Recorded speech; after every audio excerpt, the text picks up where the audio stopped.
રામવાડી રામ મિત્રો. તો મિત્રો અત્યારે સવારના 7 વાગી ગયા છે અને આપણે ઘરે હતા. ઘરેથી નવસારી આવી ગયા છે અને ગરમ ગરમ ચા બની ગઈ છે અને હવે ચા પી લઈએ. અને આપણી સેતુ હજી સૂતી છે, અત્યારે જાગી છે, જોઈ શકો છો. સૌ વ્લોગમાં કન્ટિન્યુ બન્યા રહેજો. રામવાડી રામ.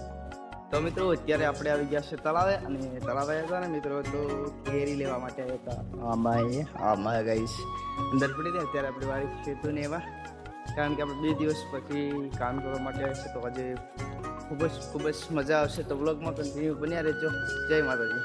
તો મિત્રો આપણે આવી ગયા છે તળાવની અંદર અને મિત્રો તમને બતાવો, જોઈ શકો છો મિત્રો કેટલું આમ સુંદર પાંદડી કેવી ખંદર લાગે. પેલી બાજુ ગાઈસ તમે જોઈ શકો છો કમળ છે, એ બાજુ અત્યારે લક્ષ્મી કમળ છે ને ગાઈસ એટલે થાય છે. આ બાજુ વિષ્ણુ કમળ છે અને મારા મમ્મી ને બધા આવી ગયા છે કામ કરવા માટે. અને આપણી બેઠી છે આપણી શ્વેતા.